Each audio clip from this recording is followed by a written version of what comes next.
بسم الله الرحمن الرحيم.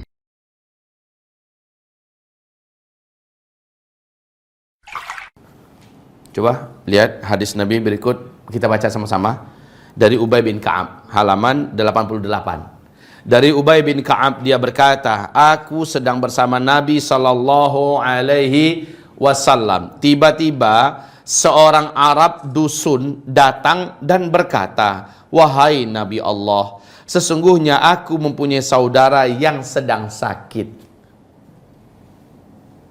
Nabi bertanya, sakit apa?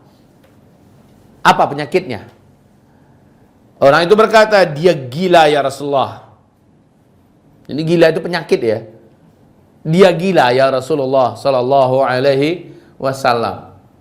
Karena penyakit gangguan jin. Rasulullah SAW bersabda, bawa dia ke sini. Bapak Ibu, di Indonesia ini, apabila orang gila, gilanya gila, bukan gila bawaan, tapi gila mendadak. Ya, karena stres yang berat, tekanan hidup yang dahsyat, lalu akhirnya dia tidak mampu memikul, kemudian dia menjadi gila. Ketahuilah, 100% saya katakan gila macam ini bisa disembuhkan dengan izin Allah. Cukup dengan diruqyah, titik. Cukup dengan diruqyah, terapi terus ruqyah. 3 hari saja Pak, berturut-turut. Orang yang hampir gila 100% dibawa dari Batam ke tempat saya. Waktu itu saya sedang ada di Payakumbuh, alhamdulillah. Saya terapi terus dengan Al-Quran. Pagi, petang, siang, malam. Pagi, petang, siang, malam. Ya, waktu itu, ya. Hanya dalam 3 hari saja orang tersebut sudah enak diajak bicara, sudah enak diajak ke masjid sholat berjamaah 5 waktu, sudah bicara dengan ibundanya, menyenangkan hati bundanya, bahkan sudah punya cita-cita untuk ingin menikah, ya, sudah mengerti dan sudah ingin menyusun rencana-rencana hidupnya. Coba bayangkan, hanya dalam 3 hari. Ya, hanya saja saya karena mau pergi ke luar kota, saya katakan saya tidak bisa melanjutkan, ibu yang lanjutkan di rumah. Caranya, lakukan saja seperti saya melakukan. Baca saja Al-Quran, selesai. Suruh dia mendengar baik-baik. Suruh dia mendengar, niatkan ini untuk penyembuhan dan mengusir jin dan setan yang menyakitinya.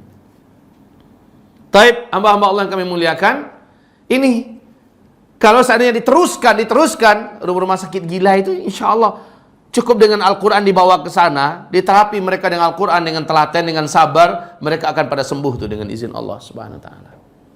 Baik, bawa sini kata Rasul, bawa sini. Akhirnya orang itu dibawa ke hadapan Rasulullah sallallahu alaihi wasallam. Rasulullah memohon perlindungan dengan membaca surat Al-Fatihah 4 ayat pertama, surah Al-Baqarah. Catat ini. Ya udah punya buku nggak usah dicatat. Ya. Lihat, Rasulullah SAW membacakan surat Al-Fatihah 4 ayat pertama surah Al-Baqarah, lalu 2 ayat ini. Wa ilahukum ilahu wahid la ilaha illa huwar rahmanur rahim.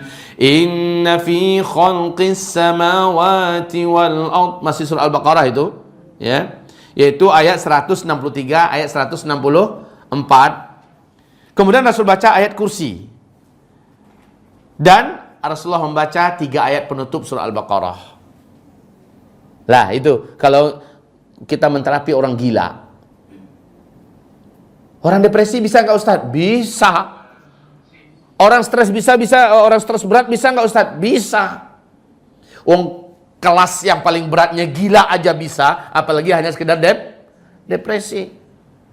Bisa, yang penting orang itu mau. Kita ajak dia. Syaratnya juga ada ya Bu ya, Bapak.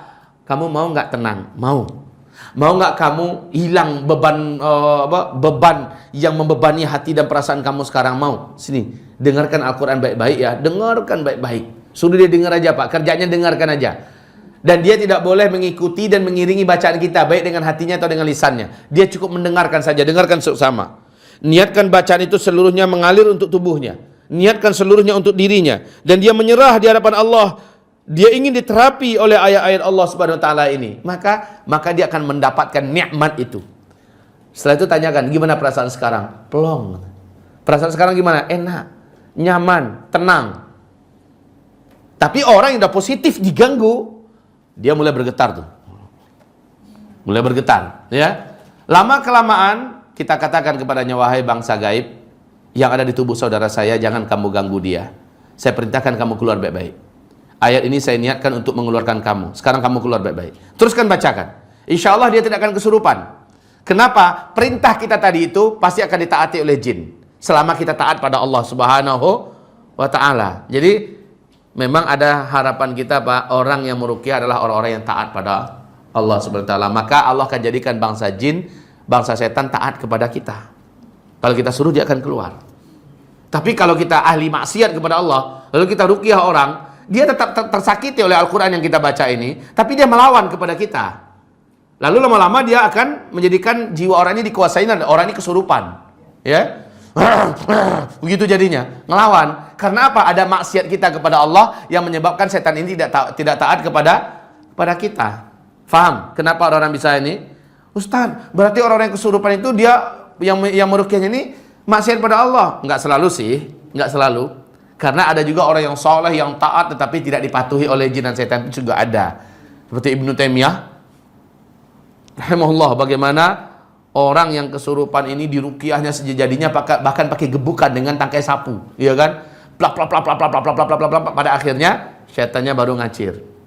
Ya, ada tipenya yang melawan begitu, jenis jin ifrit itu jelas ngelawan tuh.